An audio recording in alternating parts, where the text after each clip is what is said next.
मित्रांनो, महाराष्ट्राचा लाडका गणेशोत्सव आता अवघ्या काही दिवसांवर येऊन ठेपलाय. ढोल ताशांच्या सावाराने आणि मंडप उभारणीने वातावरण अगदी भारावून गेलंय.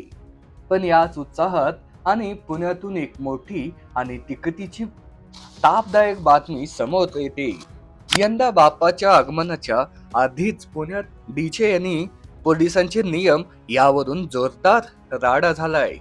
तुम्हाला माहित आहे का, या डीजेच्या आवाजामुळे हार्ट अटॅक येऊ शकतो आणि म्हणूनच यंदाच्या गणेशोत्सव बैठकीत मंडळांनी स्वतःहून असा एक निर्णय घेतलाय, ज्यांची सध्या सगळीकडे चर्चा होते. पुण्याच्या महानगरपालिकेत गणेश मंडळाच्या मीटिंग मध्ये नेमका काय वाद झाला, पोलिसांचे नवीन नियम काय आहेत, हे सगळं आपण सविस्तरपणे आणि पुराव्यांसह समजून घेणार आहोत. हा व्हिडिओ शेवटपर्यंत नक्की बघा, कारण यंदाचा गणेशोत्सव खूप वेगळा असणार आहे. नमस्कार मित्रांनो, डी मराठीवर तुमचं सर्वांचं मनापासून स्वागत आहे. चला तर मग व्हिडिओला सुरुवात करूया. दरवर्षी गणेशोत्सव जवळ आला की पुणे शहर असो वा महाराष्ट्र, गणेश मंडळे आणि प्रशासन यांच्यात डीजे किती वाजवायचा आणि आवाजाची मर्यादा किती असावी यावरून हमखास वाद होतातच. यंदाही पुणे महानगरपालिकेत आगामी गणेशोत्सवाच्या पार्श्वभूमीवर एक अत्यंत महत्वाची बैठक पार पडली आहे. या बैठकीत पुण्याच्या महापौर मंजुषा नागपुरे, महापालिका आयुक्त नवल किशोर राम, पोलीस सहआयुक्त संजय दराडे आणि इतर वरिष्ठ अधिकारी उपस्थित होते. पण ही बैठक शांततेत पार पडेल अशी अपेक्षा असतानाच डीजे आणि आवाजाच्या निर्बंधाचा विषय निघाला आणि कार्यकर्त्यांचा पारा चढला. मंडळाच्या कार्यकर्त्यांनी प्रशासनाला थेट रोखठोक सवाल केले. त्यांचं म्हणणं असं होतं की जेव्हा निवडणुका जवळ येतात तेव्हा राजकीय पक्षांना आणि त्यांच्या मिरवणुकांना सगळ्या परवानग्या अगदी मोकळ्या हाताने मिळतात, पण इतर वेळी विशेषतः गणेश उत्सवात मात्र कार्यकर्त्यांवर आणि मंडळावर जाचकाठी लागल्या जातात. दरवर्षी उत्सवाच्या तोंडावर नियमांची चर्चा होते, पण ठोस निर्णय कधीच होत नाही. यामुळे यंदा एकदाच काय ते कायमस्वरूपी ठरवा आणि कार्यक्रम भूमिका मंडळाने घेतली.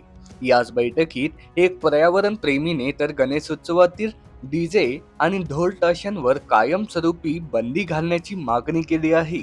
या मागणीला काहींनी पाठिंबा दिला, कारण नुकताच एका ठिकाणी डीजेच्या मोठ्या आवाजामुळे दुकानातील सामान पडून नुकसान झाल्याची घटना समोर आली आहे. पण ही बंदीची मागणी कार्यकर्त्यांना अजिबात मान्य नव्हती. कार्यकर्त्यांनी याला इतका तीव्र विरोध केला की परिस्थिती तणावपूर्ण बनली आणि शेवटी महापालिकेच्या सुरक्षा रक्षकांना हस्तक्षेप करून त्या पर्यावरण प्रेमीला बाहेर काढावं लागलं. त्यानंतर मंडळाच्या कार्यकर्त्यांनी अत्यंत महत्वाचे प्रश्न उपस्थित केले. एक कार्यकर्त्याने थेट मुख्यमंत्र्यांच्या उपस्थितीत नागपूरमध्ये झालेल्या ढोल वादनाच्या Guinness book of world record चा दाखला दिला. तिथे हजारो ढोल वाजले. तेव्हा ध्वनी प्रदूषणाचा प्रश्न निर्माण झाला नाही का, असा सवाल त्यांनी प्रशासनाला विचारला.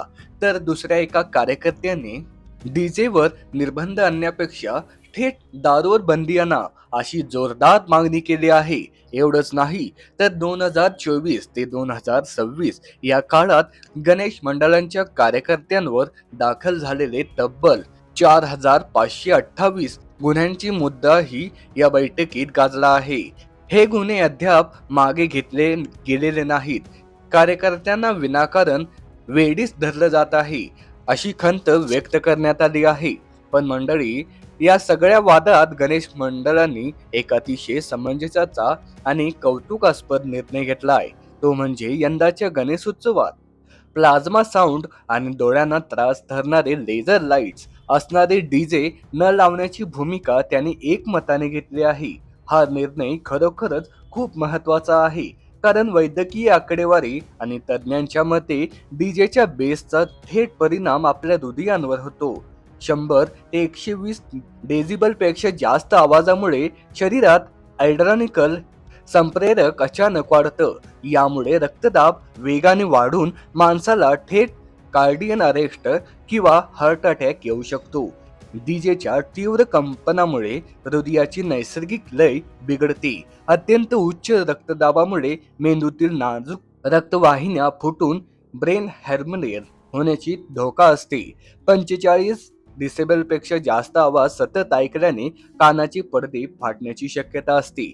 म्हणूनच लहान मुलं, गरोदर महिला आणि वृद्ध व्यक्तींसाठी हा आवाज जीव घेणारा ठरू शकतो.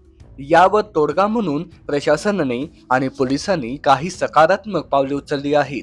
पोलीस सहायुक्त संजय दराडे यांनी गणेश मंडळांना पूर्ण सहकार्य करण्याचं आश्वासन दिलं आहे. सर्व प्रकारच्या परवानग्या मिळण्यासाठी यंदा एक खिडकी योजना सुरू करण्यात येत आहे. तसंच गणेश उत्सवाच्या शेवटच्या 5 दिवसांसाठी स्पीकरच्या वेळेत शिथिलता दिली जाणार आहे. मंडळांनी सीसीटीव्ही लावावेत, महिलांसाठी स्वतंत्र रांगा कराव्यात आणि स्वतःचे स्वयंसेवक नेमावेत, असं आवाहन पोलिसांनी केलं आहे. यंदाच्या गणेशोत्सवाचं आणखी एक खास आकर्षण म्हणजे डिजिटल मॅपिंग. पुण्यातील प्रत्येक गणेश मंडळांची माहिती आता आता महापालिकेकडे नोंदवली जाणार आहे. कोणतं मंडळ कुठे आहे, त्यांचा देखावा कोणता आहे आणि तिथे कसं पोहोचायचं, ही सगळी माहिती नागरिकांना एका क्लिकवर म्हणजेच डिजिटल मॅपिंगच्या माध्यमातून घर बसल्या मिळणार आहे. यामुळे भाविकांची मोठी सोय होणार आहे. थोडक्यात सांगायचं तर गणेश मंडळांनी प्लाझ्मा आणि लेझरचा नकार देऊन एक चांगला पाऊल उचलला आहे, ज्याचं प्रशासनानेही स्वागत केलं आहे. पण डीजे सिस्टम मध्ये किती बेस आणि टॉप लावावेत यावर अद्याप अंतिम निर्णय झालेला नाही. वर्षभर चालणाऱ्या इतर राजकीय किंवा सांस्कृतिक मिरवणुकांना नियम नसतात आणि फक्त गणेश उत्सवात नियम का, हा कार्यकर्त्यांचा सवालही रास्त आहे. पण त्याच वेळी डीजे संस्कृतीमध्ये होणारे मृत्यू आणि आरोग्याचे धोके नाकारता येत नाही. त्यामुळे याला कुठेतरी ब्रेक लागणं गरजेचं आहे. मित्रांनो, तुम्हाला काय वाटतं? डीजे आणि साऊंड सिस्टमवर निर्बंध असावेत का, की हे सर्व नियम फक्त गणेशोत्सवातच लावले जातात का? हे चुकीचं आहे. तुमचे विचार काय आहे आणि तुमचं मत खाली कमेंट बॉक्समध्ये नक्की सांगा. ही माहिती आवडली असेल तर नक्की लाईक करा आणि अशाच रंजक व्हिडिओसाठी आमच्या डी मराठी चॅनलला सबस्क्राईब नक्की करा. धन्यवाद. जय महाराष्ट्र.